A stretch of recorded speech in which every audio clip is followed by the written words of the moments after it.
For some women, the burning desire for vengeance is a dangerous emotion. Revenge is the #1 motivator of murder. It's a very powerful force. And deadly revenge can be taken anywhere.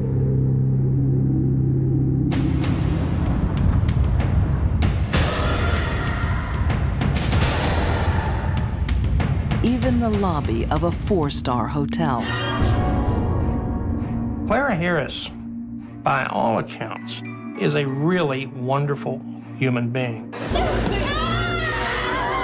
For this one brief moment in her life, she lost it. She was a wild animal.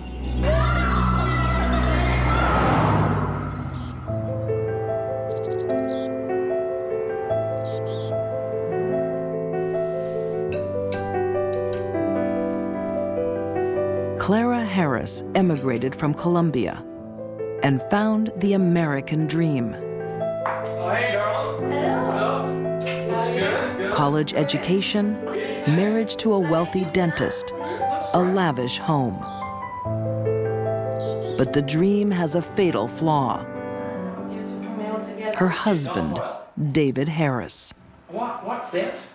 It's a salad. I made it for you. Yeah, but I don't like rocket in my salad. David Harris was a self-indulgent, egotistical clod. Everything about David was have the best of everything, have the best looking woman, have the best car, have the best house on the block, which they did. Texan author Stephen Long says that while David Harris seems to have it all, he still wants more. He wants his receptionist, Gail Bridges. Gail Bridges is a little cutie. She's a pretty good-looking woman herself. So it was a situation where David just wanted it all. For months, David cheats on Clara Harris, barely covering his tracks. The affair became quite obvious to the employees in David's orthodontics office. And one of them eventually went to Clara and told her.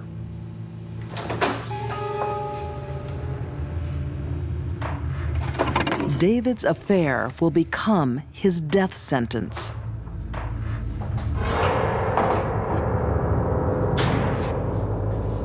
Hey, Noah. Where have you been? I've been out with the guys. Out with Gail, you mean? When Clara found out her husband was having an affair, her world ended. I am your wife!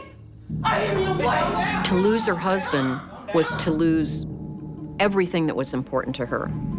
Do you love her? Do you love her? Her standing in the community, how others saw her, everything. And she could not deal with that. A shattered Clara won't leave her husband.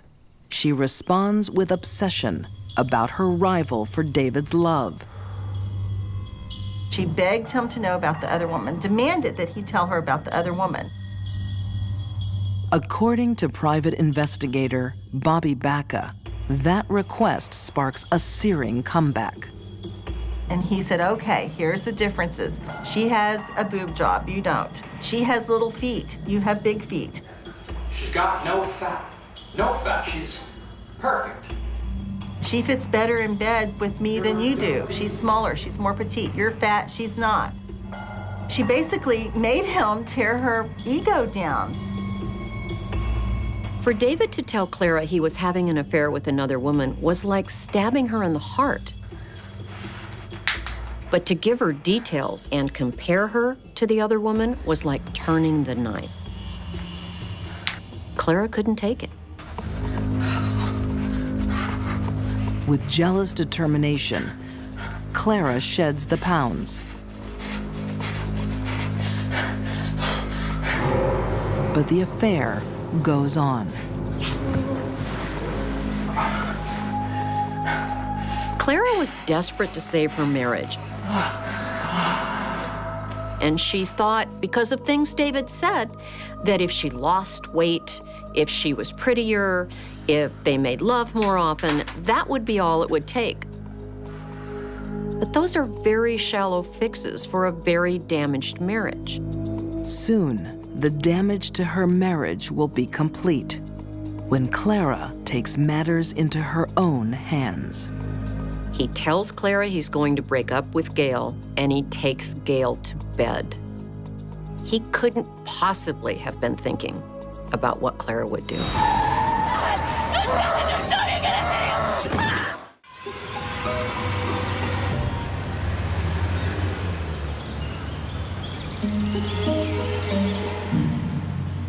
On an upscale Houston street, in a lavish house,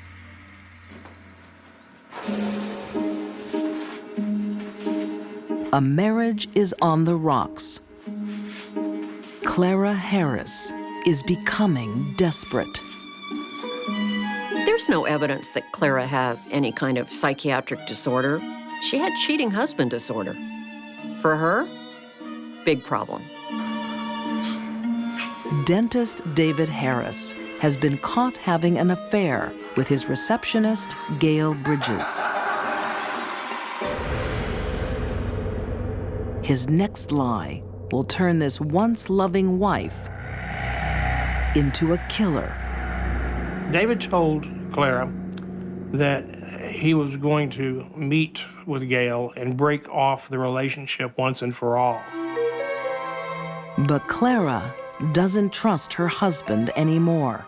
She goes to private investigator Bobby Baca. She said, here's all the case information. He's going to meet her tonight. If you can get close and get recordings of what they're saying. She wanted that. Bobby puts one of her team on the case. She soon discovers that David Harris has no plans to break up with his lover, Gail. He went up into a hotel, checked into the hotel. He was with the other woman. Wait a minute, sexy boy. And at that point, we just wait for them to come out and video them coming out. And there's no reason why a married man would be alone in a hotel with another woman unless there is adultery. Oh, I can't believe it. And he lied to me and he's down here. Right, Mom. I'm so sick of it. Mom. When Clara learns the truth from the PI firm, I'm so furious. she snaps.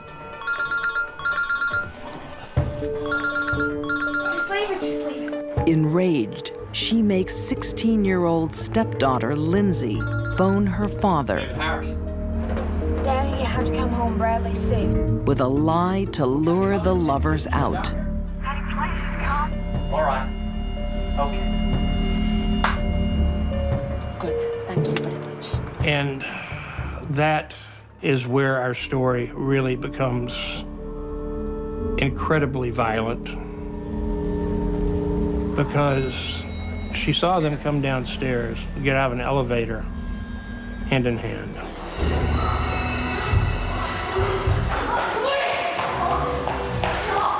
It's a job, is it? And Clara Harris lost it. Clara attacked Gail and wrestled her to the ground in the lobby of this hotel. She snapped. Flying into a rage, not caring who she hurt or how badly.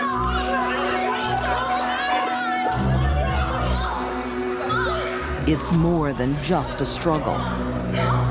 Clara's vengeful fury is shocking. The fact that Clara attacked Gail, and then once she was pulled off, went back and bit her, she's acting like an animal.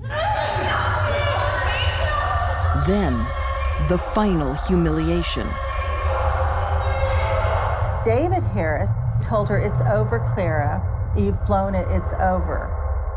And he walked out with the other woman. But it isn't over.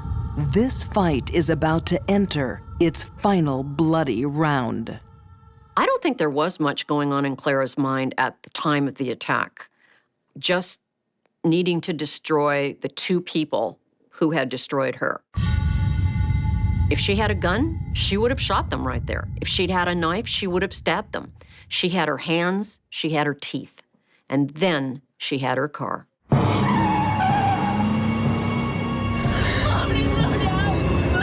Clara guns the car. In her blind anger, she's racing through the parking lot.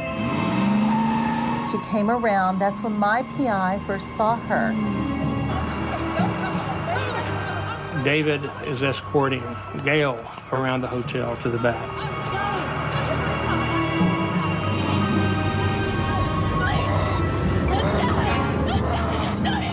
David pushed Gail. He did not get out of the way. Clara hit him.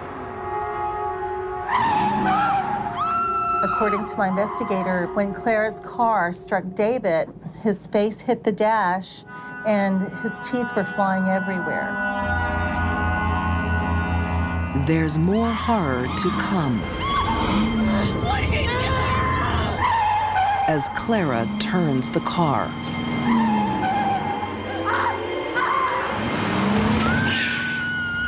And then began this circuitous route of her coming back around to run over him again and again and again.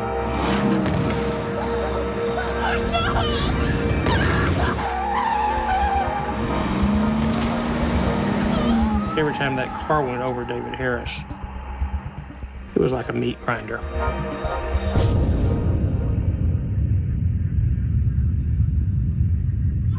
Stop, Mom, please. From the passenger seat, We're killing him. Lindsay Harris is forced to witness her own father's death.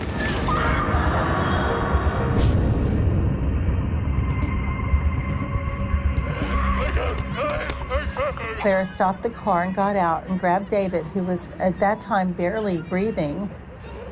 And she picked him up and said, "David, look at what you made me do." Clara Harris is found guilty of first-degree murder and sentenced to 20 years in prison. I think Clara killed David because David killed their marriage.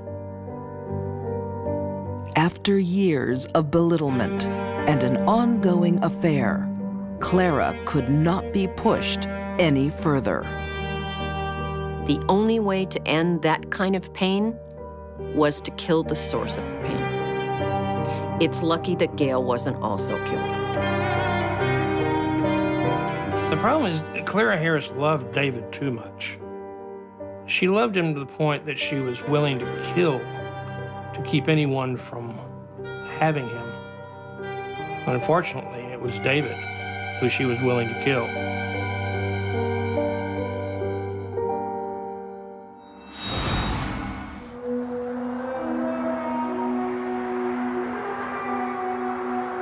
In Steamboat Springs, Colorado, Halloween is still weeks away. But an odd couple are stalking the streets in disguise. She was seen a couple of times by different people wearing this same disguise. While it seems like a joke, the intent is deadly. Jill Coit is staking out a kill. It wasn't an easy death, and it was a very messy crime scene. It had to be horrific for him.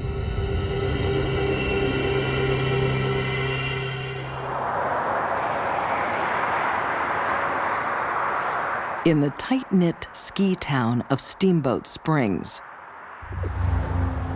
Jerry Boggs runs the local hardware store. Jerry Boggs was a well-established gentleman in the community. Family had been here for a long time, and he had a certain amount of wealth.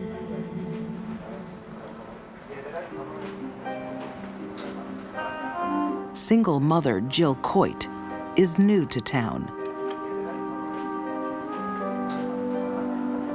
Jill was the kind of person that fit in very well. She was very outgoing, a very friendly persona.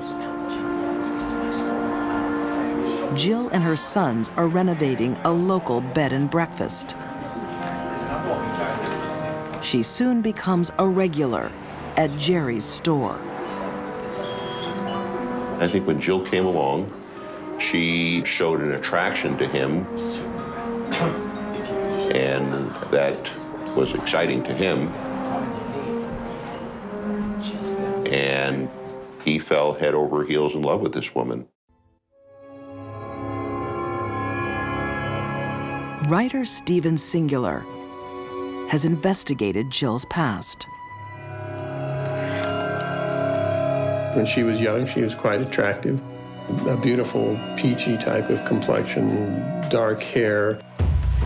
She thought she had a little bit of Native American blood in her, and so that was a bit exotic.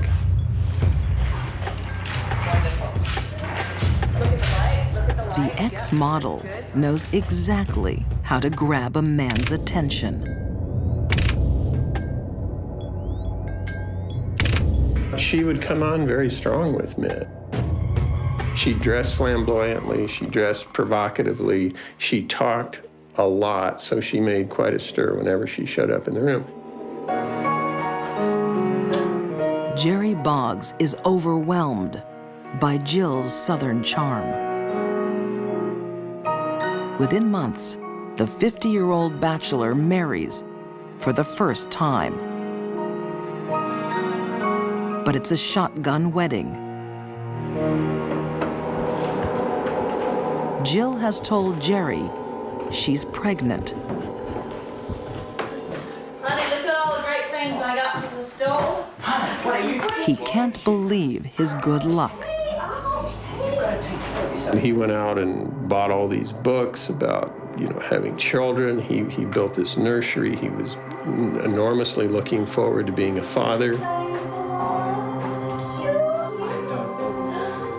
So this was a huge event for him. But Jill Coit's pregnancy is a lie. Her stomach didn't get any bigger, and they would go places, and he had friends, and the women would come up and say, "Gee, you sure aren't showing any signs of pregnancy." Stop it, Maya! Have you seen a doctor or anything? Nothing wrong with me. Hey, no. How many times you gotta go? I know. Jerry's brother Doug is getting worried. Jill is growing very interested Look at this. in the finances of the family business. Just a minute. That's my harbor store. Exactly. Doug was disturbed enough by this, I believe, to ask a private detective to start to look into her background. Look at this. These are divorce papers. Doug hands Jerry an explosive file on Jill's past.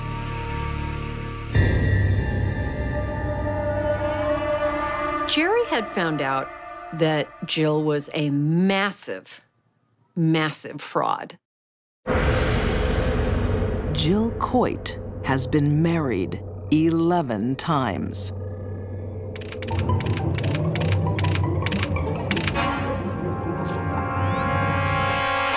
Here was a woman with about 10, 12, 14 aliases. Here was a woman with about the same number of marriages.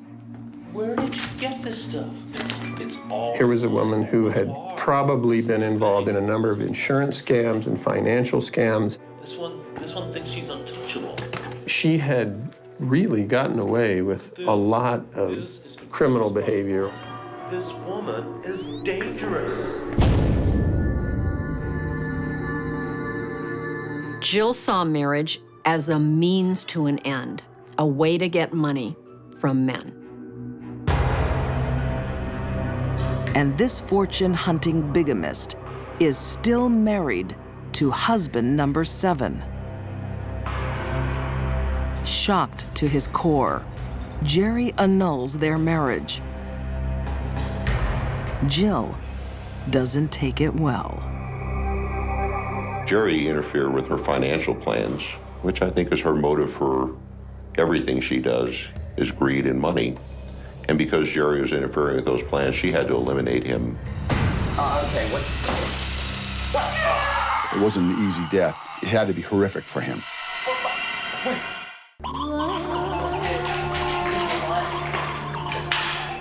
Jill Coit is an ex-model.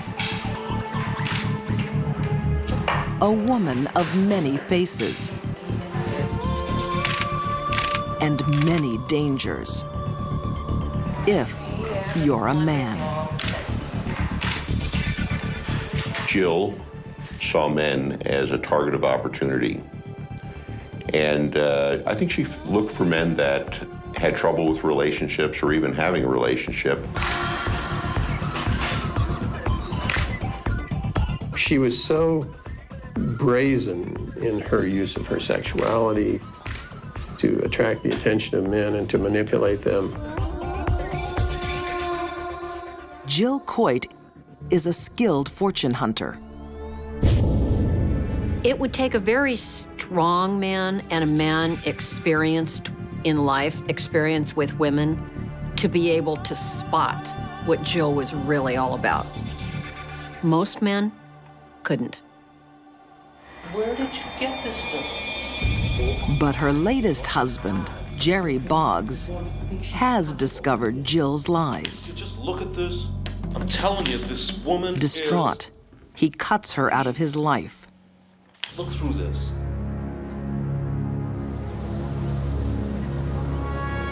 Now Jill wants revenge on Jerry. To get it, she tangles a new man in her deadly web. Michael Backus.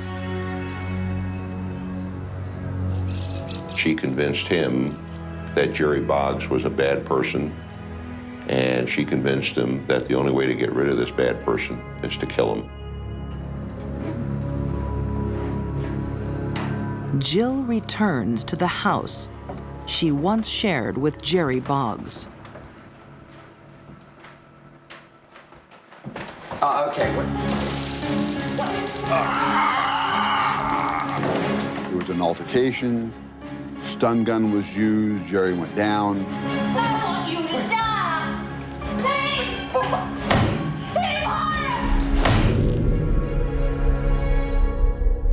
He was struck violently. It split his face open from the top of his head down across his face. Jerry stopped Jill's plans to get his money. Now she will have the final word. I want you to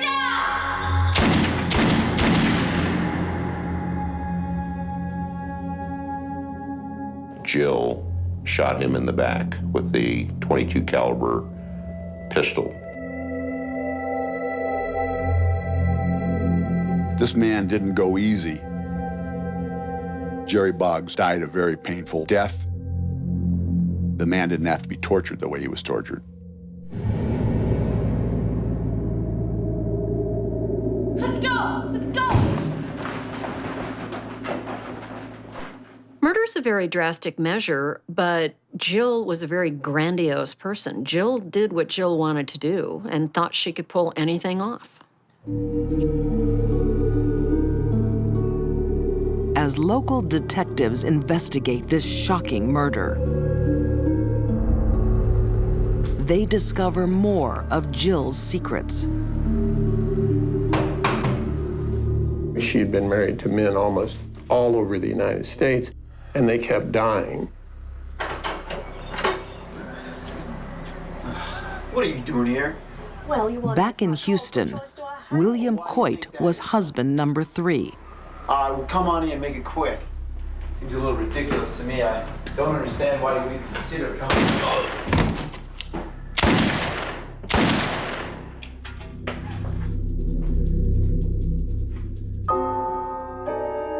William Coit was shot very similarly in the manner of Jerry Boggs. He was shot 3 times in the back with a small caliber handgun and found at the back door of his house. While Jill is the prime suspect, William Coit's murder is never solved. The death of Jerry Boggs won't fade so quietly. Let's go! Let's go! After the murder, Jill makes a fateful phone call. Jill Coit called her son Seth at the bed and breakfast, and she made a statement. My baby, it's over, and it's messy. This time, his mother has gone too far. When he learned that Jerry Boggs was dead, was absolutely terrified. The last thing he wanted to do was to be involved in this. Her son's testimony helps close the case against Jill Coit.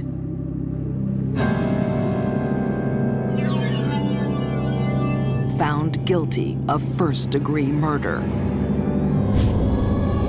She's currently serving life without parole. I don't believe Jill Coit to this day will even admit that she did this murder. She's a woman without a conscience, and I don't think she's lost a night's sleep over it. Whatever was in her that keeps the rest of us civilized was not there. She is a cold-blooded killer. And if we didn't catch her, rest assured she would have killed again. I'd say she's a bad girl.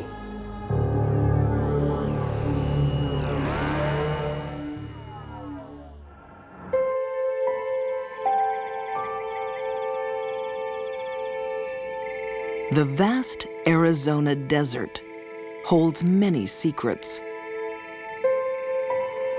Not all of them are meant to stay hidden. It was very hot, dusty. You could smell the odor in the air. Just a rotten, putrid smell.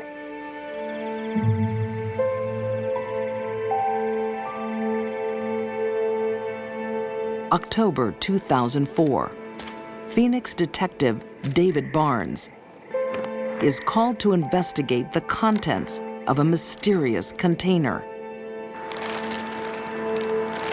I remember looking down into the tub and just seeing just a torso and seeing the white flesh of a stomach area of a portion of a man. The dead man has a story that Detective Barnes will never get over. How could she do that to the father of her son? Nowhere. He'll be around this somewhere. There he is. He's the Cowboys. At age 44, Jay Orban thinks he has it all. Gotcha. His business is booming. He has a beautiful son, Noah, Okay, come on. and a glamorous wife, Marjorie. That's right. Okay, you just... Jay Orban absolutely adored Marjorie. He had a ring designed for her with a large diamond in it. He had bought her a new car. He certainly wanted to ensure that she was living the lifestyle that she wanted. Oh, God. Oh, honey. From the outside, Marjorie seems like a devoted housewife. She cooked, she baked, she cleaned the house, she did home improvement projects, she cared for her son. As journalist Shanna Hogan investigates Marjorie Orban's story, she finds a surprising past. She grew up with ambitions of becoming a professional dancer, and along the way, her life took an X-rated detour, and she found herself stripping.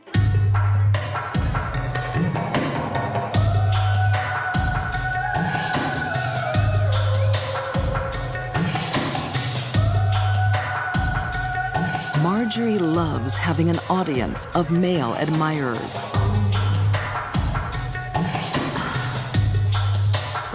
One of the things she cared most about was being physically desired by lots of men. Manipulating men is her real skill in life.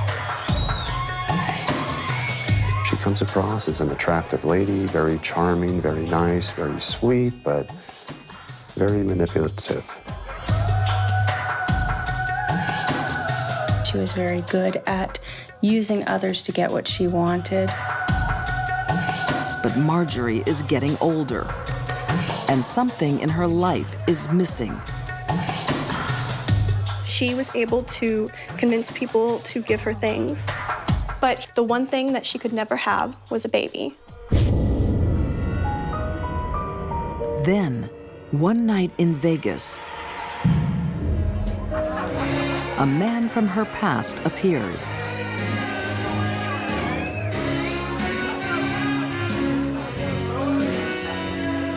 Ex-boyfriend Jay Orban has been obsessed with Marjorie for 10 years.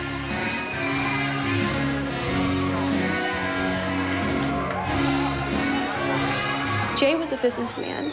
He was a wealthy entrepreneur. And every city he traveled to, he looked for Marjorie. Desperate for her love, Jay makes Marjorie an offer she won't refuse.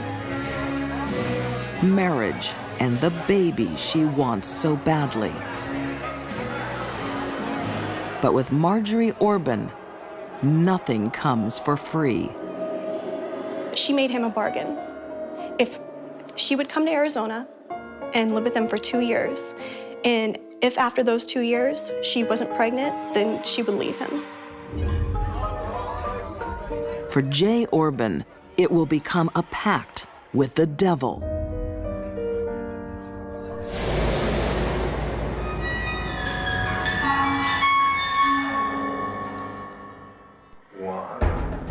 Years later, Marjorie has the child she wanted, while Noah is the apple of his father's eye. My birthday boy. Mom controls his every move. Marjorie had to have complete control over her son, from what he did to what he looked like. And from an early age, she was actually bleaching his hair blonde to match hers. You had a great day, didn't you? Yeah. Yeah. She didn't like him to have any resemblance to his father. Marjorie has gotten all she ever wanted from her husband. She doesn't need him anymore. Marjorie was always talking down about Jay. What a bad person he was, what a horrible lover he was, you know, how disgusting he was. But to discard him through divorce will leave her broke. I believe Marjorie was to get about $700 or $750 a month for child custody. That's it. We estimated that his entire estate was about $1.5 million.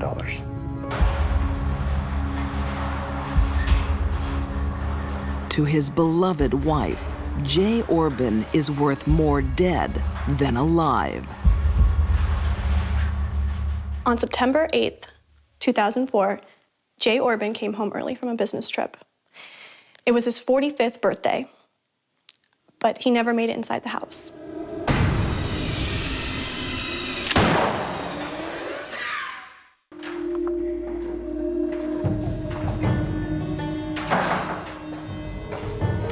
Marjorie Orban's husband, Jay, is missing. Instead of grieving, she's having the time of her life. She immediately started to drain the bank accounts. And she bought a $12,000 piano immediately. She had the house repainted. She bought new patio furniture, new water fixtures for the yard. She was maxing out the credit cards. And also, she was hoarding cash.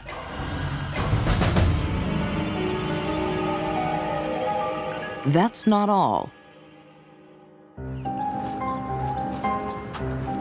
Within weeks, Marjorie moves on to a new man, Larry Weisberg.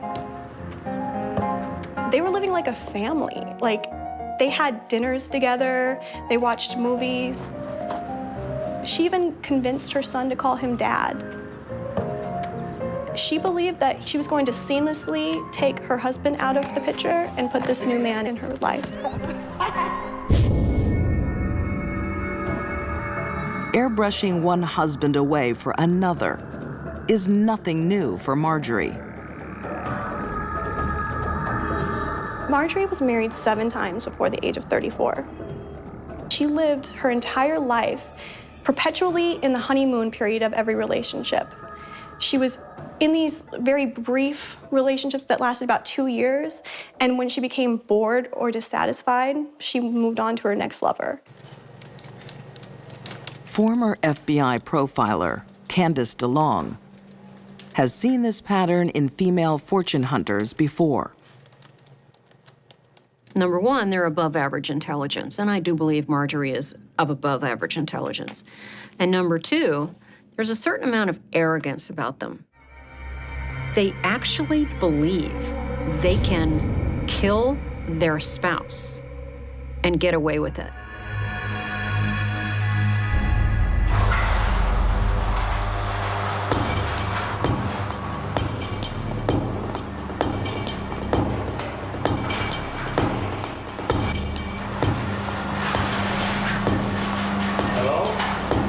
The night Jay came home, I don't believe he suspected anything was wrong or anything was going to happen to him. Hello, Marjorie? Honey, what's going on?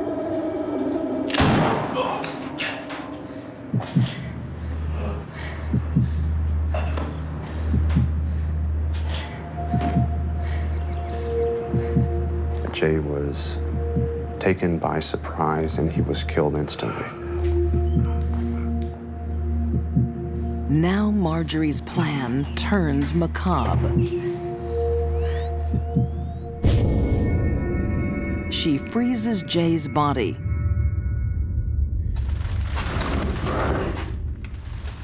and reaches for her toolbox.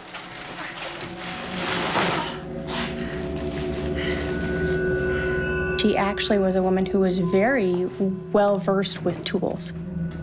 Her neighbors would say that when they heard a saw going, they would joke, "Oh, there's Marjorie again with her saws."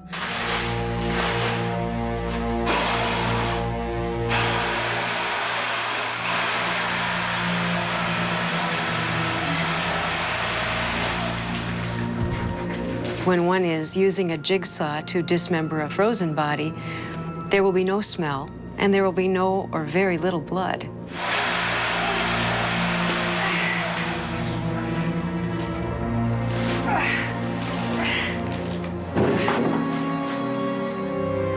When one is cutting frozen tissue, it's like going through wood. To me, this shows an utter disregard, total contempt for the man that he once was. He meant nothing to her. His remains meant nothing to her.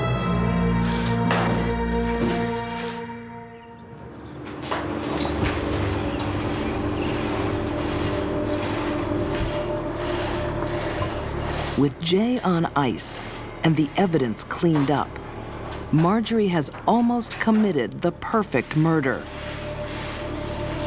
But greed is her undoing. She discovers that with no body, there's no insurance payout for another 7 years.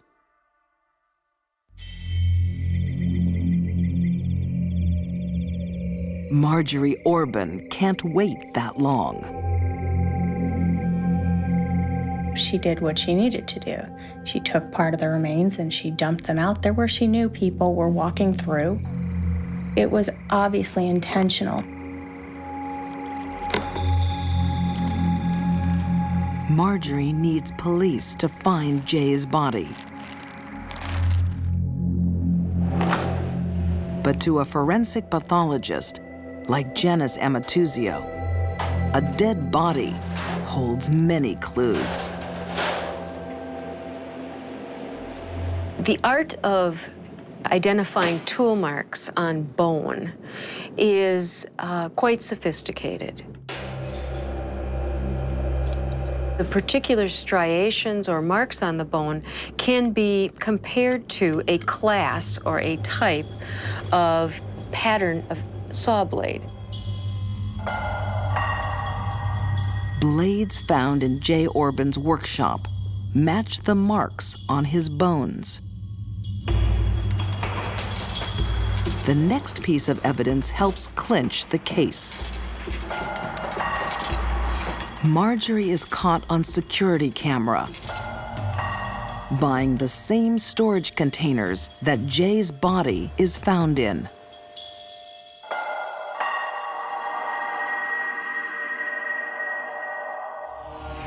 Marjorie Orban is found guilty and sentenced to life without parole.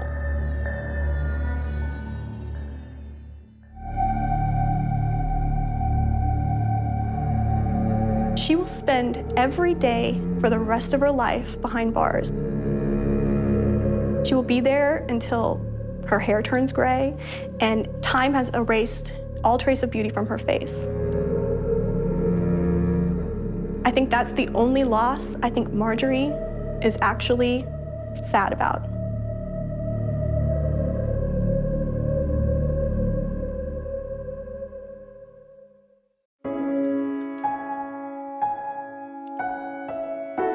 A few years ago, I had to get a post office box because a lot of our mail... Russell Steger is a man afraid. ...seemed to be disappearing when she got home first.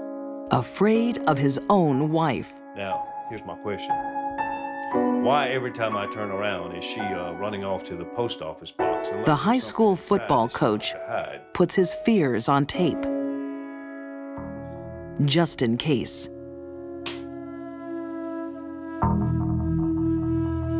But what kind of monster has her husband running scared?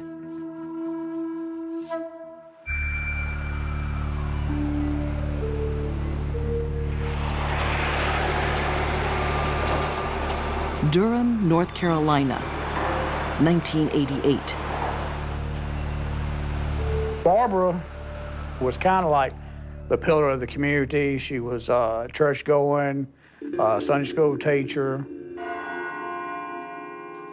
To the outside world, Barbara Steger seems a fine, upstanding woman. She was very active in her church. She was the first one to show up with a casserole or a cake when someone was ill or if there was a death. Jo Lynn Snow knew the couple, especially Russell. She was his first wife, and they stayed close. Russ was so full of life, and he loved kids. He loved coaching. That was his real calling in life, was reaching the kids. Russell's hasty remarriage comes as a shock. We were divorced on one day, and he married Barbara the next day. So I was a little surprised that he moved that quickly.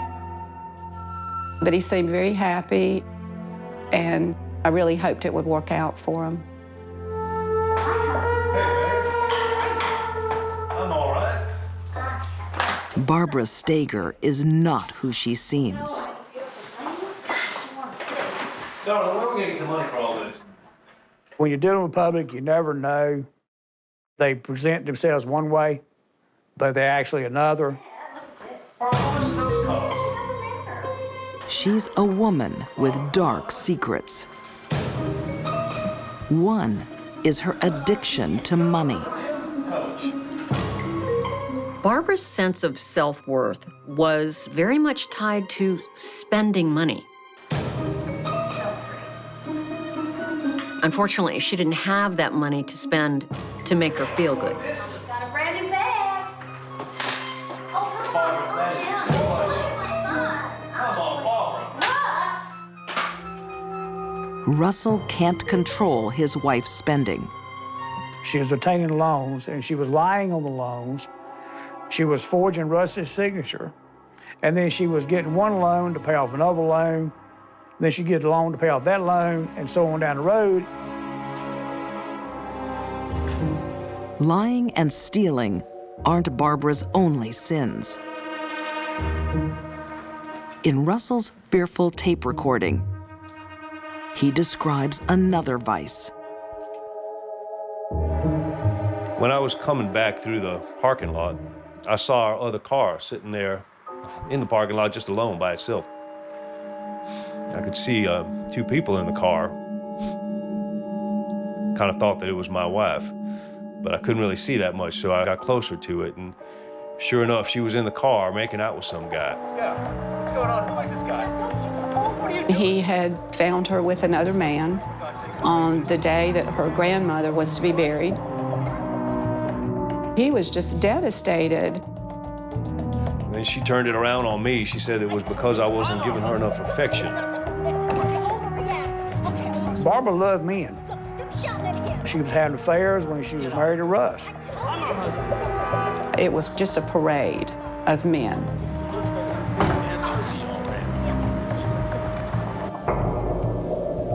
Barbara is addicted to sex.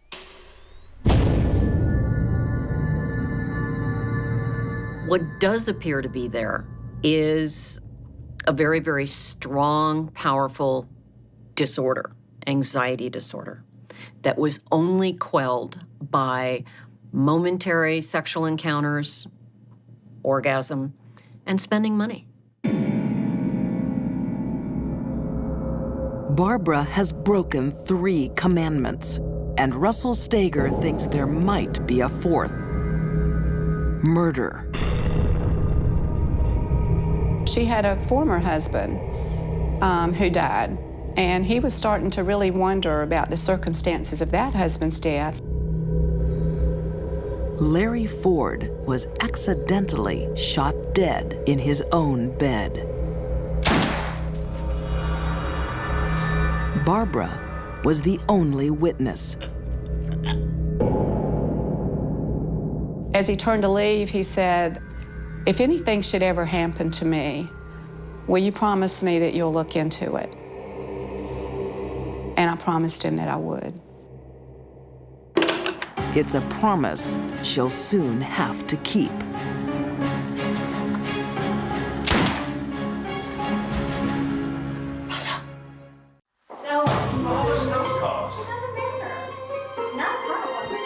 Russell Steger's wife, Barbara, is out of control. She has lied to him, stolen from him, and cheated on him. I can't believe this. He was really questioning who this person was. Who was he married to?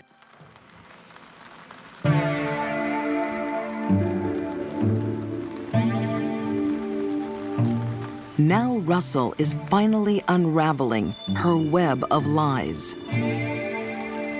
And he's desperate to record his fears. A few years ago, I had to get a post office box because a lot of our mail that was coming to our house, bills and stuff, seemed to be disappearing when she got home first. He told me that he would find her sometimes in the middle of the night taking the key off of the keychain. Why every time I turn around is she running off to the post office box unless there's something inside that she wants to hide? He knew then that she was pilfering through the post office box, so even that wasn't safe. Barbara is starting to feel the heat. She was about to be exposed for stealing and spending excessively once again, and she didn't want him to find out. But how far will she go to keep a secret?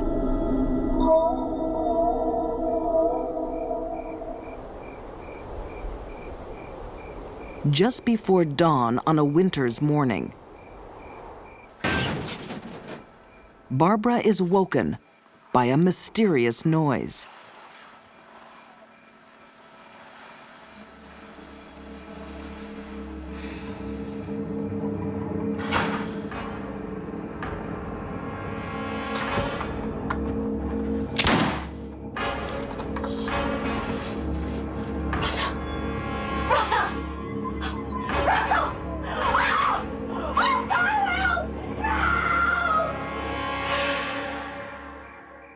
When the first officers arrived on the scene, Barbara told them that she had removed a handgun from under Russ's pillar. What's happened here, ma'am? And that while she was removing it, it accidentally discharged. And it just went off. It was just accidental. And I've said to him before. The problem is, it's an accident she's had before. And then so I got Russell's gun. Well, you know, he keeps it under the pillow, and I just dragged it. With her first husband, Larry Ford. And, you know, went off.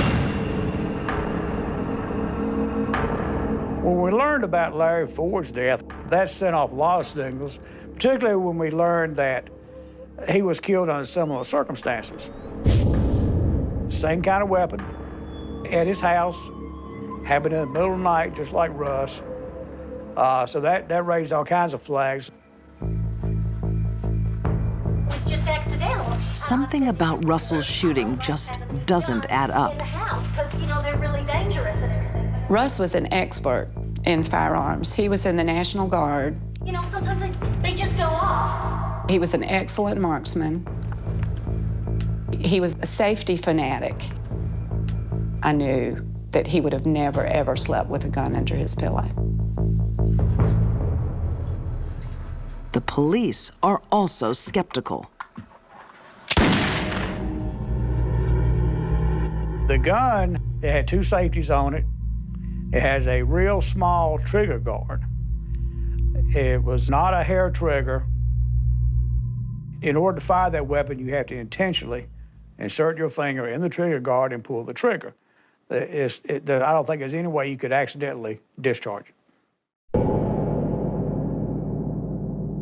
The chances of a woman losing her husband in her own home to an accidental gunshot wound is extremely remote. That it would happen twice to the same woman is mathematically probably impossible.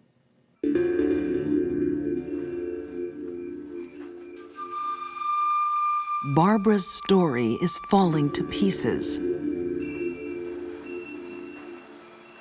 She's now the prime suspect in a murder.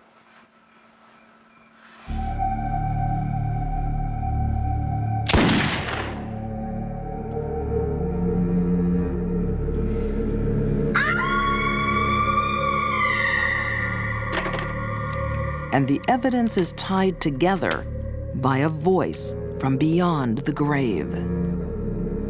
This is Russell Steger. This is January 29th, 1988, and it's 10 of 2. That tape was made on a Friday afternoon. He was shot and killed the following Monday morning. But to know that he went into that weekend, his last weekend alive, so afraid for his life, it was overwhelming to hear that. When I was coming back through the parking lot, I saw our other car. I don't think she thought she was going to get caught. Why would she? She got away with it once before.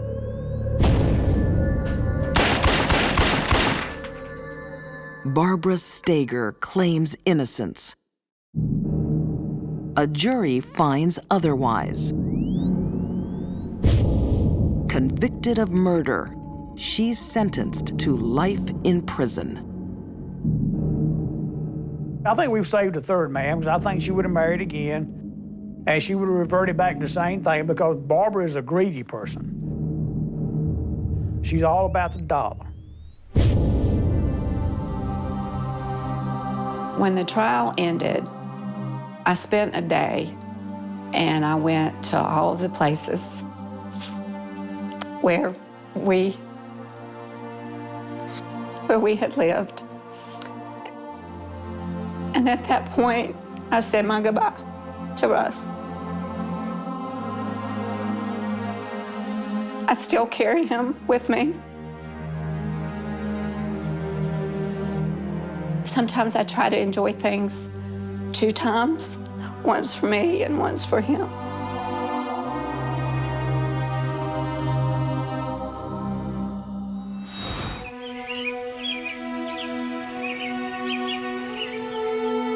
It's early morning in Selmer, Tennessee.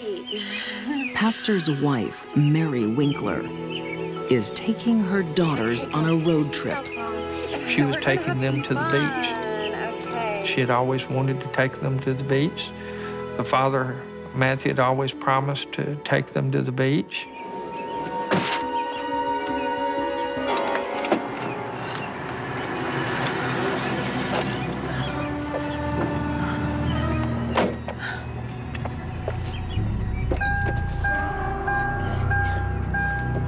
Okay, girls. Who wants to go to the beach, huh? Me!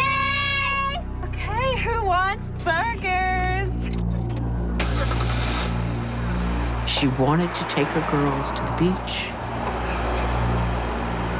to enjoy one last day before their lives as they knew them ended.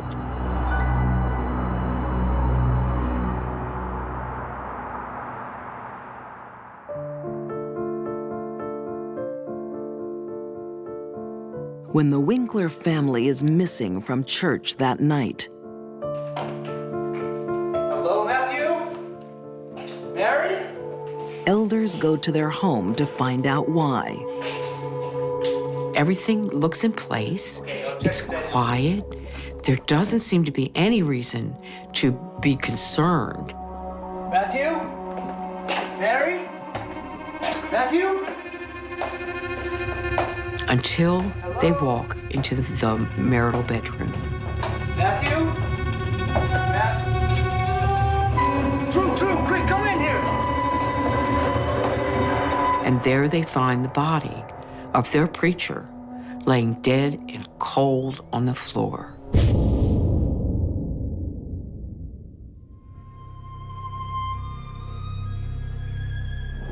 When Sergeant Roger Rickman attended the murder scene that day, he had no idea of the storm that was brewing. We really wasn't sure what had happened. Mary was not there, the children were not there. We didn't know that, that they had been abducted or what. Selmer is about to become the center of a case that will divide the country and shake a devoted congregation to its core. Enticed me, and I was enticed. For whenever I speak, I must cry out. For 2 years, Matthew Winkler has been pulpit minister at the 4th Street Church of Christ. Matthew came from a line of preachers, his father and grandfather. That's what he did in life. That was his vocation. Matthew's career means he is always in the spotlight, and so is his wife, Mary. If you're a preacher or a preacher's wife or a preacher's child in a small town, you're constantly under a microscope. But away from the eyes of the congregation, Mary is under even more intense scrutiny. Dad, look, we got French fries. They're really yummy. Now that's a healthy meal, isn't it? He expected more of Mary than anyone should expect of a human being. Yeah, sure you can. This was a marriage where the husband was in charge and made all the decisions. Okay. He would lose his temper. He would belittle her. How many times do I have to tell you not to buy junk food for the kids? A little treat every now and then, Matthew. It won't hurt them. But I don't want them to get fat like you. He was, I believe, very emotionally abusive. Criminal profiler Candice DeLong believes years of subservience took their toll on Mary's self-esteem. We know the effects of ongoing verbal abuse from a husband to a wife has a long-term deleterious effect. It beats the spirit down. Throw that in the bin. They begin to believe what the offender is telling them, which is that they're worthless. Don't talk back to me. That's your ugly coming out in you. Then one night, Mary receives a mysterious email that seems to offer a chance to prove she's not worthless. She never could seem to make ends meet, and she saw what she thought was an opportunity. But unfortunately, her solution to financial difficulty was to get involved in what is commonly called a Nigerian scam. Mary falls prey to an online fraud that sinks the Winklers deep into debt. Her secret plan to prove herself has backfired. And she can't bear to admit her failure to Matthew. She couldn't find any way to sit down with her husband and say, I screwed up. I'm sorry. I believe she kind of got in over her head over that, and she didn't want Matthew to find out about it, and I think that's why she done what she done to him. Dawn on March 22nd, 2006. The last day of Matthew Winkler's life. That morning, the baby was crying. We knew that Matthew liked to sleep.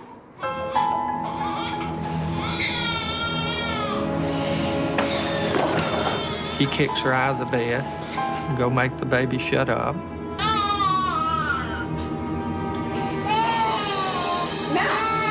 Matthew comes in, pinches the baby's nose, and holds his hand over the baby's mouth. Matt, stop it. She can't breathe. Horrified, Mary's protective instinct takes over. Mary said that he suffocated the baby. That was Mary's choice of words. A momentary squeeze like that I would not call suffocation, but Mary did. And I think that raised up some internal rage. Mary is seething. She wants to confront Matthew. I think she was at her wit's end, and now she wasn't the one being punished. Her children were being punished. But Mary knows her husband won't listen to her unless he's not given a choice. She said that he always said that a shotgun like the one he had would make a hole this big in you. And that made her think that a shotgun would get his attention. Get up. Get up, Matthew. I want to talk. I want to talk.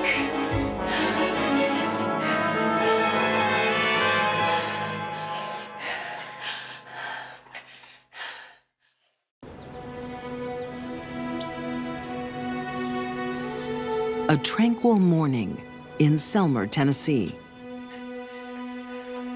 I do not think that Matthew Winkler spent 1 minute of one day of his life ever thinking that he had anything to fear from Mary Winkler.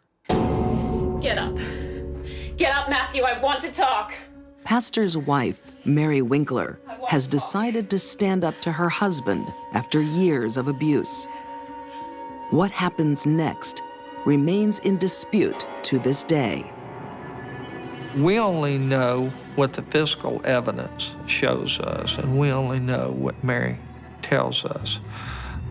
Mary got the shotgun to get his attention. Get up. Get up, Matthew. I want to talk.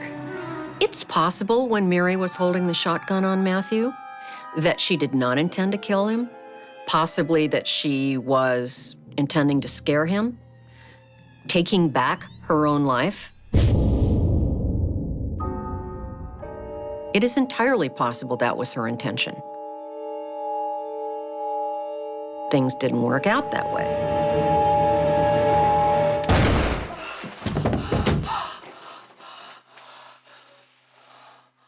she shot Matthew in cold blood while he was sound asleep.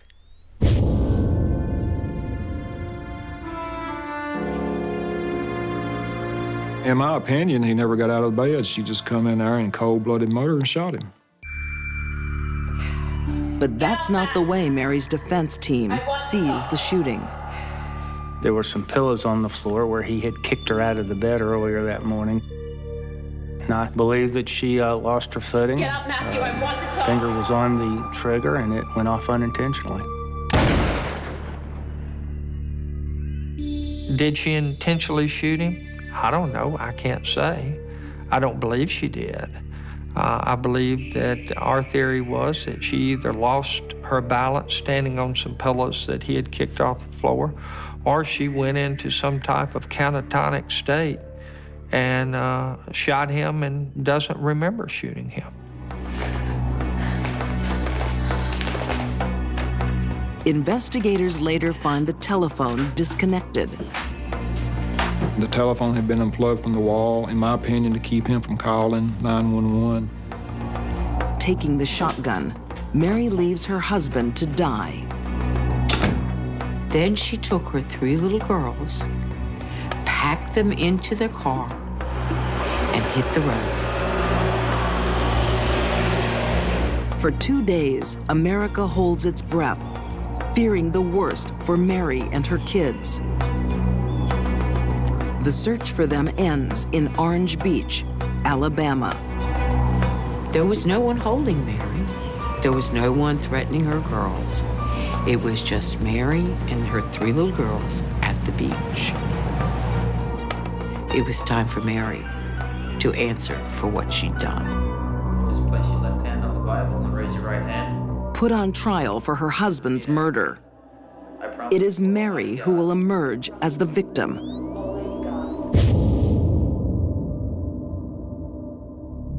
Mary painted a picture of a horribly victimized woman on the witness stand. Marriage lasted right at 10 years. I believe it was 10 years of hell. Mary's defense centers on 3 kinds of abuse she claims to have suffered at the hands of her husband: emotional, physical, and sexual. She said that Matthew forced her to commit sexual acts that she didn't want to do. According to author Diane Fanning, many of Mary's claims lacked proof or substance. I just didn't buy those arguments. To me, to be sexually abused means that someone has to commit a sexual act on you that you don't want, and you've clearly stated you don't want it. And yet, Mary, after her trial, sat there on the Oprah Winfrey Show and said to that woman, "If I ever said no, Matthew stopped right away. In fact, if I ever flinched, Matthew stopped right away." As proof of physical abuse, Mary points to a black eye she had suffered in previous months. One time she was playing softball and a ball bounced up and hit her. Well, it hit her in the facial area. She had told us that later on he had jabbed her in that same area. Have you seen my Mary's eye? Hopefully she learned to keep her eye on the ball. Actually, I don't believe very much of anything she said in the trial. I think it was all made up, prefabricated, and the jury bought into it. The jury's verdict will be one of the most controversial in Tennessee history. They'd kicked out first-degree murder. They even kicked out second-degree murder. They settled on a manslaughter charge, and then the judge pronounced the verdict. He gave her a 3-year sentence, but he made 2 of it on probation. Then he took away the time she served in jail before she got out on bail. And suddenly Mary had a sentence of 61 days remaining to serve. So Mary, who shot her sleeping husband in the back, would serve 2 months in prison, and part of it in a mental health facility, and nothing more. Mary got away with murder. For defense attorneys Leslie Ballin and Steve Faris, the verdict is a triumph of justice. It was an outstanding outcome. We took a person who had no voice in the system, and we spoke for her. We gave her what I believe was a good defense, an honest defense, a true defense, and we saved her life. Today, Mary has custody of her 3 children and has begun a new life. It's a happy family, certainly one without a father in the house, but she is doing great now, just super. I describe Mary as a cold, calculated murderer. She premeditated Matthew Winkler's murder, and she followed through with it. I'm actually today still concerned for her kids because, you know, if she could do this to her husband, she could do anything. America remains divided about Mary Winkler. Is she a battered wife who killed by mistake? Or a cold-hearted murderer who remains dangerous?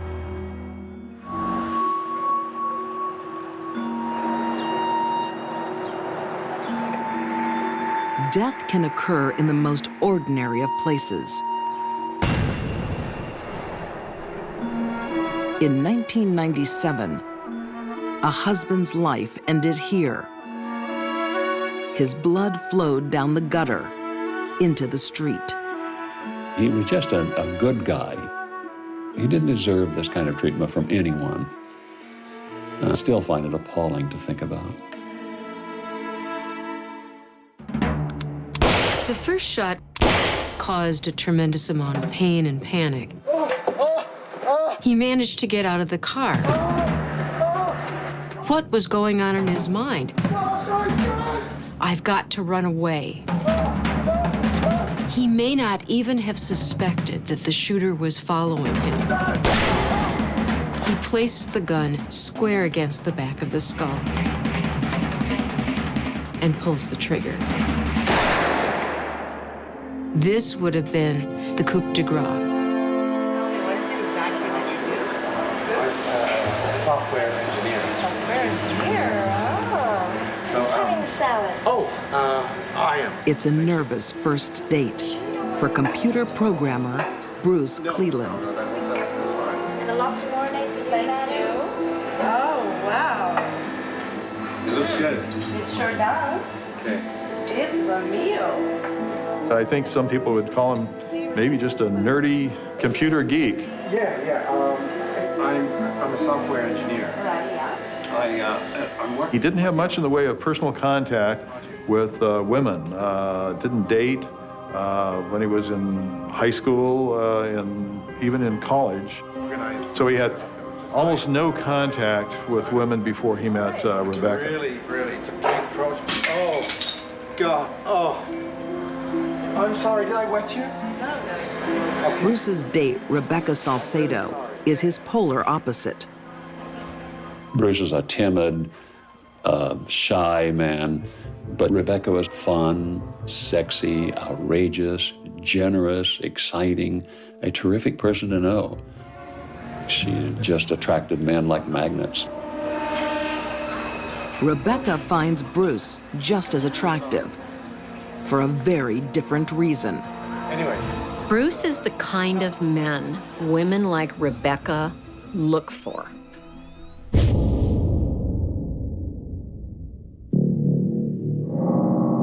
He didn't stand a chance.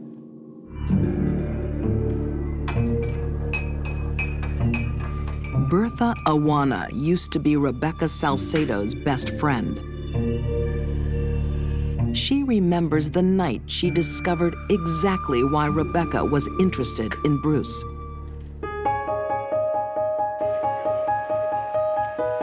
Thank you. Cheers, girlfriend. she wanted me to meet the man that she was going to marry. I said, well, where is he? And she's like, oh, no, he's not here. I just want you to meet him through this. So she handed over a paper. And I said, what is this? And she says, this is his credit report. Look at it. And I saw like he had all these high credit limits and all these credit cards. Oh my God. His wallet is packed with credit cards. And I just laughed because she was silly that way. So I just took it like, okay, whatever. You know, it's another one of her silly games. Trading love for money is a game Rebecca's been playing since she was a teenager. When she was 15, she married a man so she can get him his green card. He was going to pay a lump sum of money. And I was not comfortable with that at all. I just thought it was the wrong thing to do. And that's when I began to see that she was very interested in money. Coming from a poor family of Mexican immigrants, Rebecca has a dream. A dream of being rich. And she'll use her best assets to get there. She would like to wear very low-cut dresses and expose herself whenever she had the opportunity. And she used that to her own advantage in her relationships with men. When she went to a bar, I don't think she ever bought a drink in her life. She would go to a bar and she would always, all night long, have somebody buying the drinks for her. Rebecca's latest catch will be picking up a lot more than the bar tab. Her plan is to take him for everything he's got. Marry me. And Bruce just walked right into her trap.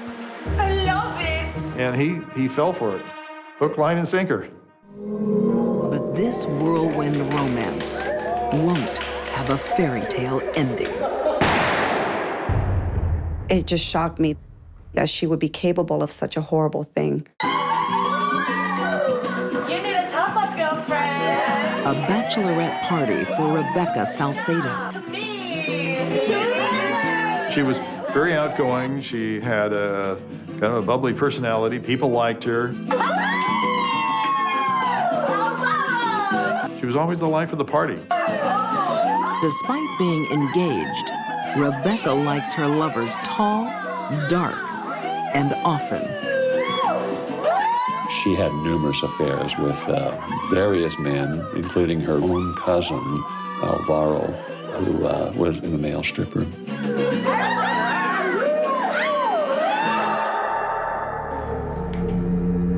The only man Rebecca's not sleeping with is her husband-to-be. Rebecca had told Bruce that she didn't date much, that she had only been with one man, and that she could not have any relationships with a man until she was married. I'm not like that. I'm a good girl. I remember laughing about it, because she would tell me and I would laugh like, you gotta be kidding. Truth of the matter was, Rebecca wasn't attracted to Bruce and didn't want to sleep with him, ever. Crime writer Don Lasseter says Rebecca wasn't in love with Bruce. She was in love with his money. He began buying her gifts. He bought her a spa for her backyard. He bought a boat with a trailer. Eventually, he even bought her a new SUV, and finally, a beautiful, expensive hilltop home in Whittier, California. He also paid for her breast augmentation, nose job. She also had her lips done. Rebecca could just get you to do anything. She knew how to charm you. Rebecca's teenage dreams of riches are coming true. Just weeks after her marriage to Bruce, she takes the final step in her plan. Bye. Kicking him out and filing for divorce. Rebecca wanted a divorce so she could take half of everything Bruce owned. You said I was going to get half of everything. but she found out she would earn nothing from that. And how much is that? She was only going to get half of anything that was earned during that period of time that they were actually living together, which is maybe about 2 months. $5,000? Are you kidding me? What am I paying you for? Ah.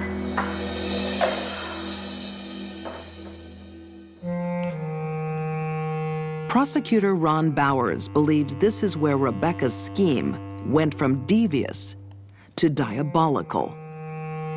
Rebecca, who had had her sights on having a beautiful home, having the new car, having all of the furniture, she was going to lose that all. She was not going to get that in a divorce settlement.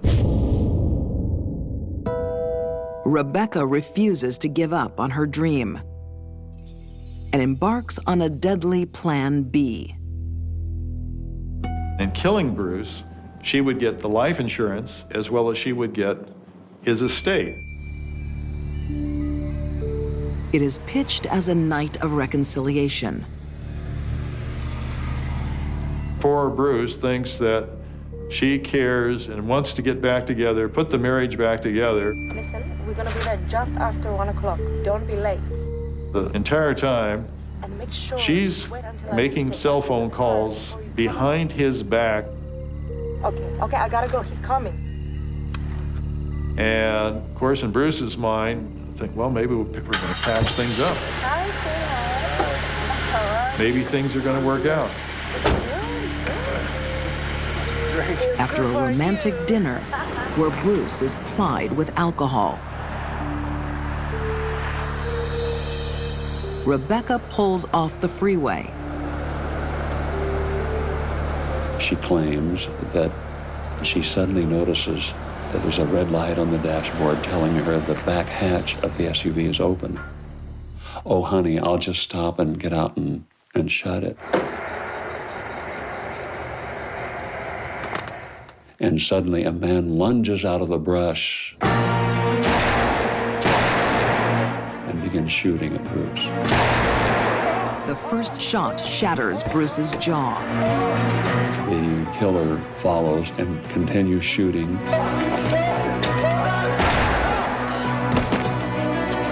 The gunman steps up and delivers a deadly shot to the back of Bruce's head.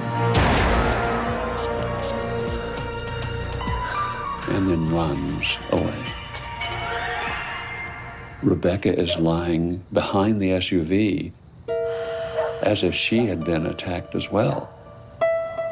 Her shoes were off, in perfect alignment, as if they'd been placed in a closet. Police arrived quite quickly, and as soon as they arrived, she got up and said, oh, the carjackers hit me on the head. What did this to you? The police examined her head. No injuries at all. She shows no concern for her poor husband lying across the street with blood flowing down the gutter. Of much greater concern to Rebecca, They stole my wedding ring. She claimed, oh my, they stole my beautiful ring, they took my ring. her prized possession appears to be gone. I think Rebecca actually thought she was going to pull this off, that she could plan his murder and get away with it. Everything she did was in furtherance of her own greed. Rebecca's greed will also be her downfall. Wedding photographer Beth Lamb visits Rebecca just days after Bruce's death. She talked as if she couldn't live without her husband, you know, the love of her life, and she didn't know how she was going to go on. But Rebecca's sob story is unraveling. I noticed that she had that huge engagement ring on. And then when I discovered that she was claiming it was stolen, I knew it wasn't. I saw it on her hand. So I was able to let the police know. They were able to get a search warrant and they found it. Police also find forged life insurance policies. Rebecca stood to gain $1 million from her husband's death. She was also entitled to his entire estate. Pure evil to marry someone and kill them for their money. you know, that someone could really be that calculating and evil. Cell phone records reveal the identity of the assassins. Rebecca's cousin Jose and his brother, the stripper, Alvaro. She really manipulated the two of them to do the dirty work that she wasn't capable of doing herself. Sentenced to life in prison, Rebecca's dreams of riches lie shattered. Her lifelong friendships destroyed. I never thought I would personally know someone that would be able to commit such a heinous crime. It still haunts me. Sometimes I dream about her and I just want to forget about her. It's just something that I want to erase out of my life.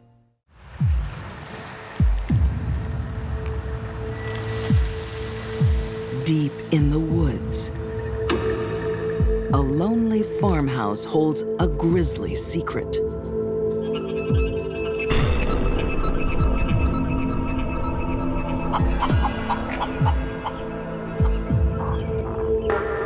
Police are looking for a young man, reported missing.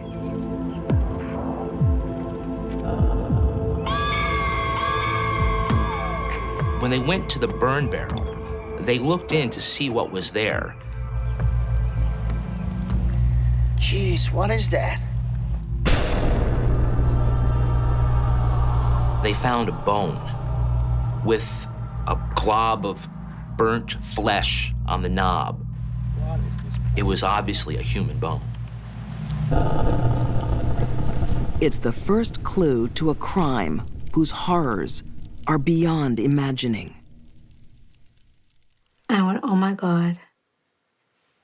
Oh my God. What did she do to my son?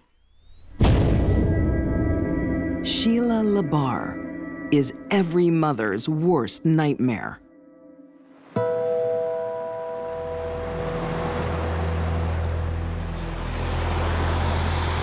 Epping, New Hampshire. A typically quiet New England town. Until Sheila Labar arrives. She's very smart. She would use her wits, use her charm, her southern accent. Well, don't you look fine? Hi, baby. Wow, you like it? You like it? I think it's just so sexy. She's incredibly confident. She was not afraid to flirt. I know it's a little bit delicate, but it's my favorite design. She uses more than simple charm to capture the attention of wealthy doctor Wilfred Labar. Thank you. It looks beautiful. Yeah, I think we... Wilfred Labar placed a Lonely Hearts ad in a magazine looking for some company. Sheila saw this ad and responded to it by sending topless Polaroid photos of herself. You can imagine if you are in your 60s and you're widowed, it wasn't much longer before Sheila moved from Alabama to Dr. Labar's farm. As local journalist Kevin Flynn discovers, Sheila is a demanding partner. A lot of people said to Dr. Labar, you gotta get rid of her. He just seemed unable to extract himself from that relationship. Soon her control over the doctor is complete. Slowly, what Sheila would do was ask Dr. Labar for power of attorney, and she started rewriting his will. And she made herself the executress of the will.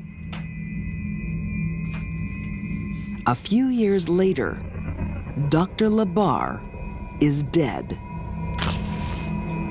The coroner said it was heart disease, but a lot of his relatives are not sure. They think that Sheila might have poisoned him in order to speed up the process of getting the farm.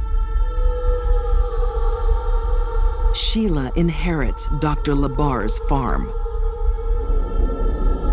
Soon, she entices young men to share the work and her bed. But living with Sheila has its price. We spoke to a number of neighbors that would see badly beaten young men sort of walking up the road from her house. District Attorney Kirsten Wilson says the farm became a sadistic playground. It's an isolated farm. I think it was all about control. You were supposed to have done this hours ago. Young men who Come on, get are either loners or mentally maybe incredibly trusting. It's all about controlling them. Oh, get to your feet, you pathetic pedophile! Sheila was just a really mean person. God, you're disgusting. Not you. No, you're beautiful. She had an unnatural control over people. It was unholy. It was as if she got a gift from the devil.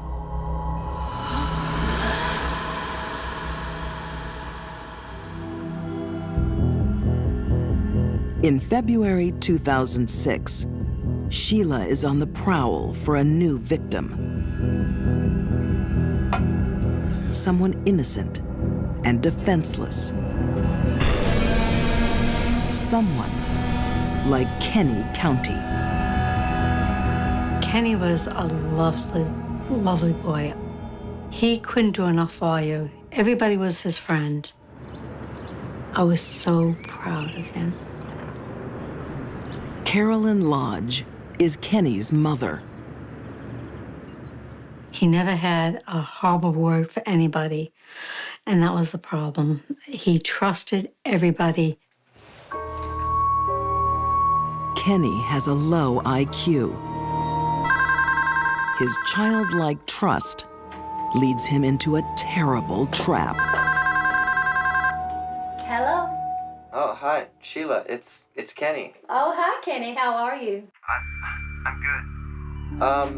And he told my son Brian that he met a 47-year-old woman in New Hampshire. Maybe this Wednesday, if you wanted to meet up and... She owned a farm. She owned a beautiful car. Kenny, I would love to meet you. And she was rich. You are in for a wild time. And he was serious about her. I think I know exactly what would make you happy. Oh.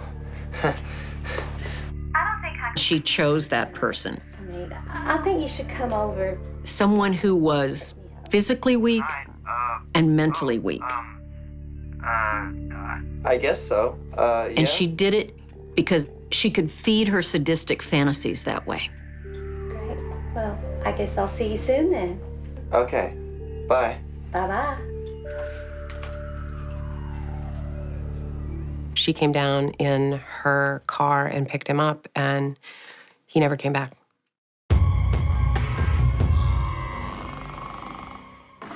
Those. Got them? Sheila LaBarre is a woman with a deadly passion. Her prey are young men. She used her feminine wiles to get their attention, and then she isolated them from everyone else, and then began the torture, psychological as well as physical. Kenny County is her latest victim. Tonight, his mistress is taking him shopping. What the hell are you looking at? You don't see anyone in a wheelchair before? Kenny couldn't walk. He had bruises all over his face. His complexion was an odd color of green. The people who worked at the store were really concerned about him.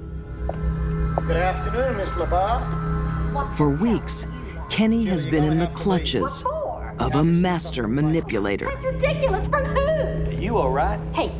You look off. Hey, don't talk to me. You don't have to Kenny answer. didn't ask for help. You don't have to answer anything. He was you under don't. Sheila's spell, and that's what Sheila wanted. Now, if you don't mind, we'd like to leave. You okay? When they left that store that night, that was the last time Kenneth County was seen alive. Weak, defenseless. Kenny County is in grave danger. Late one night, Sheila makes a frenzied call to police. He's a pervert!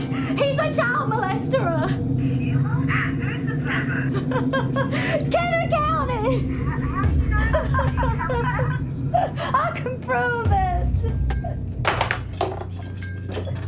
Sergeant Gallagher received a telephone call from Sheila, and she seemed somewhat frantic.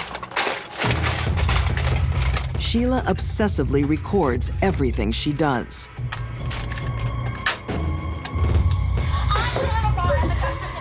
It was a very disturbing tape that he listened to over the phone. Ken was being interrogated by her. On the tape was my son vomiting. Kenny County is faking vomiting. Get up, Kenny! And she kept saying, he's faking, he's faking. Get up! You're an evil pedophile, aren't you, Kenny? Yes. You're raping men. Now he's a pedophile. Raping children, raping his brother. He's vomiting. When she was urged to kill, to make it easier for herself, she had to fantasize that the men she was killing were pedophiles. I think you're right. The tape's all true. Every single Used to her eccentric calls, police decide to investigate the next morning. What they don't realize is that Kenny County is already dead. What probably happened was that eventually Kenny realized he was in some sort of danger. And I think he might have lashed out in self-defense. You want to rape your mother, don't you, Kenny? Talk right, Kenny. Talk right. And I think that's what finally triggered Sheila into a homicidal rage. Don't you ever do that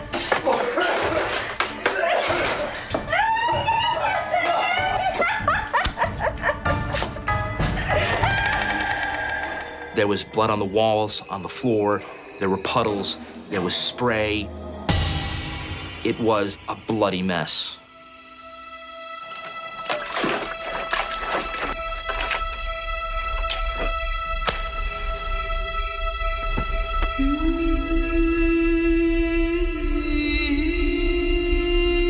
With her victim dead, Sheila calmly sits and watches him burn.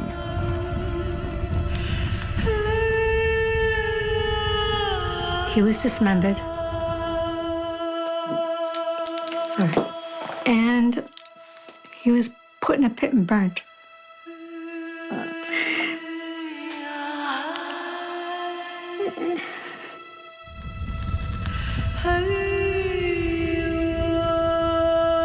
But my son, he just wanted to be loved. I can't imagine what he must have been thinking. Because he was so all alone.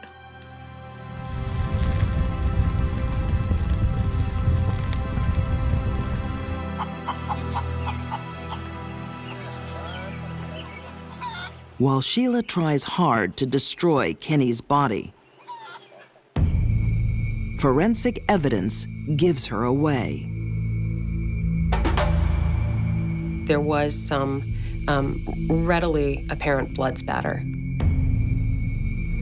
And Carolyn had told us that he had been in the Army for a while. And at that point, we crossed our fingers and hoped that they may have a DNA sample. And they did, luckily for us.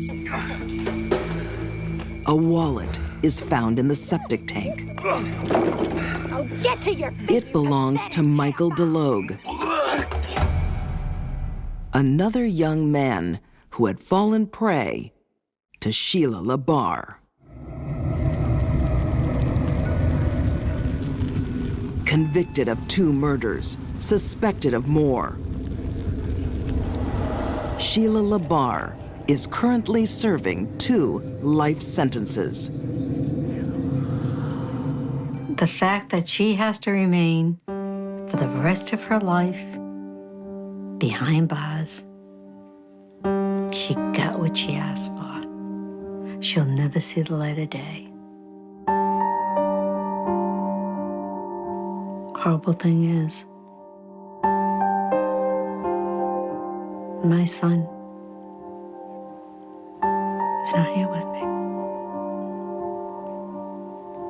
He was only 24.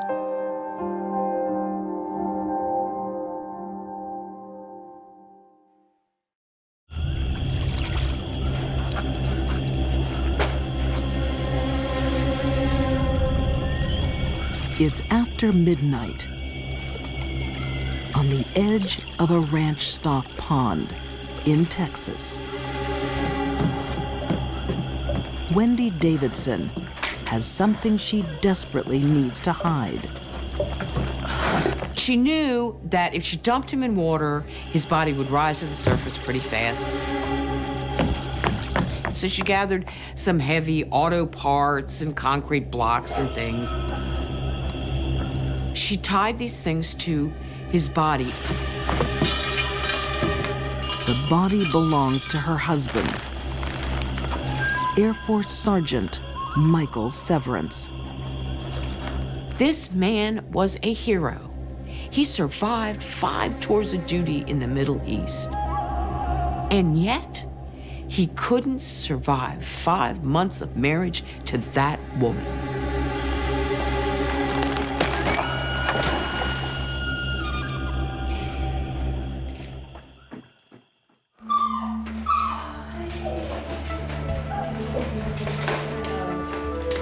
On the outside, Wendy Davidson looks like a smart, successful vet.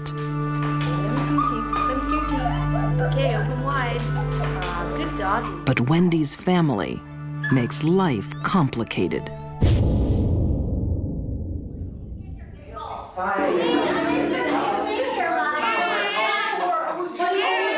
Wendy has been married to Michael Severance for 5 months. But no matter how hard he tries, Michael can never satisfy his new mother-in-law. Wendy was very torn by the conflict between her parents and Michael. Wendy was tied to her parents. They were helping her financially to get her practice going. Her mother was working in the clinic almost every day. She was bound to them by emotional bonds that just could not shatter. I'm not gonna argue with you. I'm gonna take my When Michael and Wendy plan a visit to his father in Maine, Wendy's mom doesn't like the idea. The pressure is wearing Wendy down. Somehow, Wendy, in her self-centered, vainglorious way, decided that this was the solution to her problem. That if she got rid of Michael, her life would be fine. It was irrational, it was heartless, it was cold. But that's how Wendy's mind worked.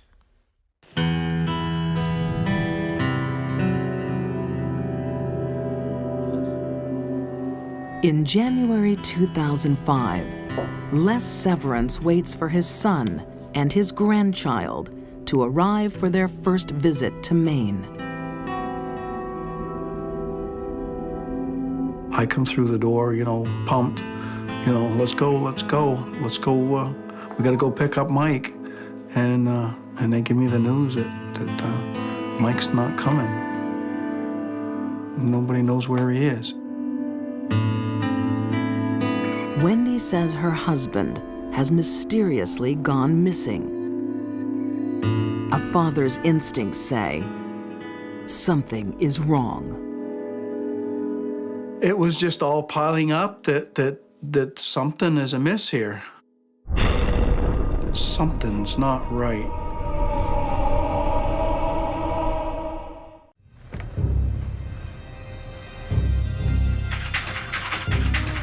Late at night, Wendy Davidson desperately scours the internet. Her searches will leave clues to a murder. Two things in particular on the computer were a query on polygraph examinations, and then another query on the decomposition of body in water.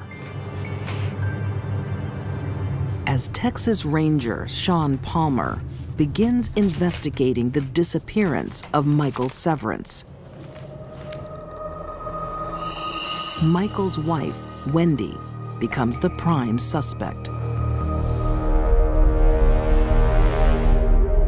Surveillance information showed that Wendy Davidson traveled to a ranch that we knew she had access to. On that ranch is a pond with her dark secret. The Texas Department of Public Safety dive team assisted with the search of the pond and ultimately discovered Michael Severance's body.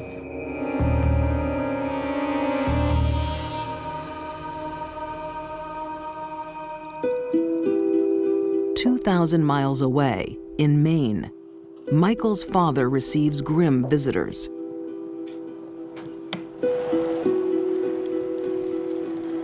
And then when I pulled in the driveway, I see the Air Force plates. And I really had a hard time coming through the door. I stood out in the driveway for probably 15 minutes because I knew. They told me that they had found Michael's body in the pond.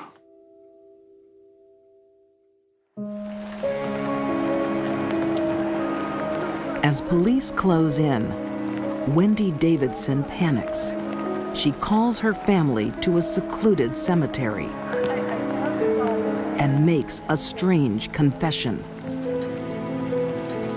She told her brother that I did not kill Michael Severance, but I disposed of his body.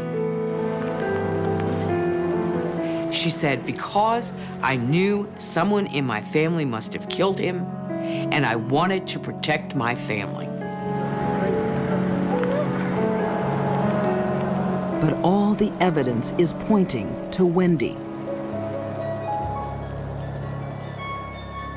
One of the things that was critical in the investigation was the drugs that she kept at the clinic.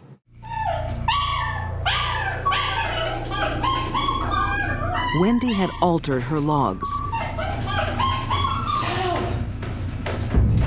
covering up the missing drugs that killed her husband.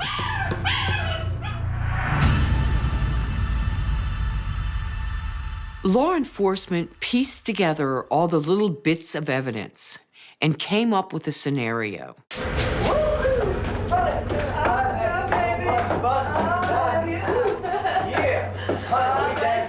Friday evening, Wendy and Michael went out to celebrate the upcoming trip and to have dinner together and a few drinks, and came back to their apartment inside the clinic. All right, here it comes. 1 and 2. Yeah, you see that? Law enforcement believes she put a little phenobarbital into the beer that Michael drank. Man, I could really use a beer right now. Then they believe the combination of the phenobarbital and the beer that night just put him right to sleep.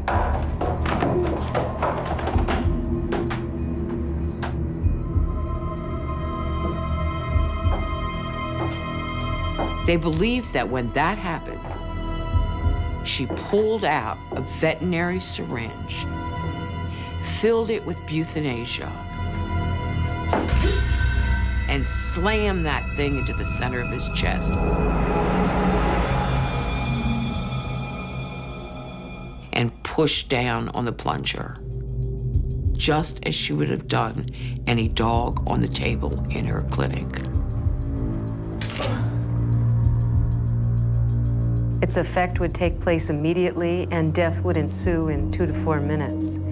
This type of death is relatively painless. They simply fall asleep and stop breathing.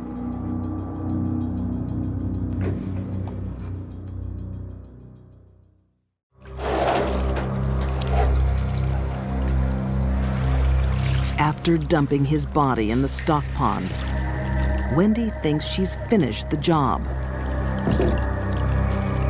But the investigation later reveals another gruesome fact. Wendy, a couple of days after her husband's death, had gone online and researched what a body does in water. And she went, oops, I made a mistake. I didn't put enough weights on his body. He is going to rise up to the surface.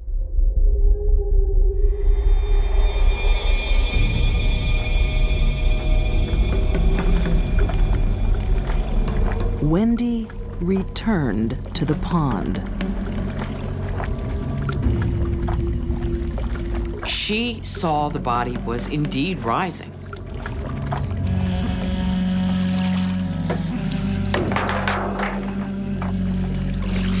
It's not difficult to sink a body, but it's very difficult to keep a body down once it begins to decompose. The process of decomposition and the manufacture of gas in the body is relentless and ongoing. Wendy has to get rid of the evidence one more time. She took out her blue veterinary knife and stabbed his body 41 times. Mutilating a dead body of someone that you supposedly loved, pretty gruesome thing to do, pretty incredible thing to do. I think most people can't even begin to imagine themselves doing such a thing.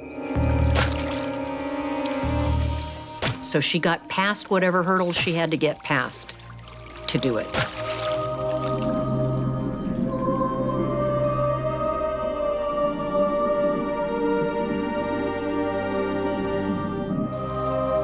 After her arrest, Wendy enters a plea bargain. Convicted of murder, she's sentenced to 35 years in prison. Wendy still claims she is innocent. I truly believe she feared that Michael was going to leave her and try and get custody of their son. This is something that you think of every day. This never goes away. Why did they kill little Mikey?